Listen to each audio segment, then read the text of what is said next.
আসছি পরের খবরে। এইচএমপিভির থাবা এবার চেন্নাইতে। চেন্নাই ও সালেমে থাবা দুজন আক্রান্ত হওয়ার খবর মিলছে এখন। এইচএমপিভির থাবা এবারে চেন্নাইতে। চীনের ভাইরাস এবার ভারতে এসেছে। শিশুরাই মূলত আক্রান্ত হচ্ছে এইচএমপিভিতে। বেঙ্গালুরু এবং আহমেদাবাদেও আক্রান্ত হয়েছিল।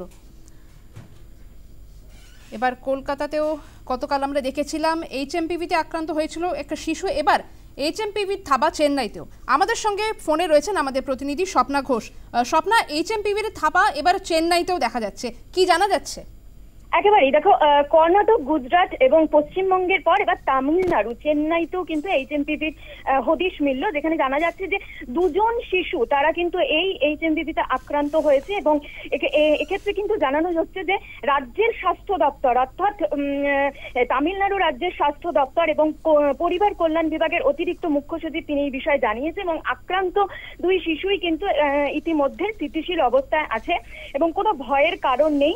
ইতিমধ্যে তারা যেটা জানিয়েছেন যে স্বাস্থ্য দপ্তরের অতিরিক্ত মুখ্য সচিব নেতৃত্বে একটি বৈঠকও করা হয়েছে তামিলনাড়ুতে এবং পুরো বিষয়টি তারা নজরদারির মধ্যে রাখছে এবং দুই শিশুকেই কিন্তু এখন নজরদারির মধ্যে রাখা হয়েছে। যদিও জানা যাচ্ছে যে তাদের অবস্থা ইতিমধ্যে স্থিতিশীল রয়েছে, ভয়ের কোনো কারণ নেই। সোনালী, অনেক ধন্যবাদ তোমার স্বপ্না। আমাদের সঙ্গে ছিলেন ফোনে আমাদের প্রতিনিধি স্বপ্না ঘোষ।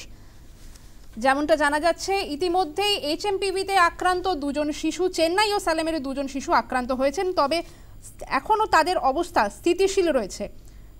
গোটা বিষয়টি নজরে রাখছে প্রশাসন।